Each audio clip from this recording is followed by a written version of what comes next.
Hello friends, welcome to TechTechGuide. Today I will show you how to change profile picture in WhatsApp. So if you are new to our channel, please hit that subscribe button so you'll never miss an updates from us. So first of all, tap on your WhatsApp application. Over here on the right top, you'll find three dots. Click on that and go to setting. Then over here, you can see here your name and your profile picture. Tap on profile picture. Now click on this camera icon over here. Then you can see here camera, gallery and avatar. You can choose your profile picture from any one of this. Now I will go with gallery. I will choose one of my picture. Okay, let's see. For now, let's choose this TrendTechGuide. Now you can crop this according to your choice and need and tap on this done.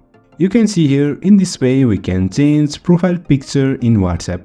If you find this helpful, please like, share and subscribe.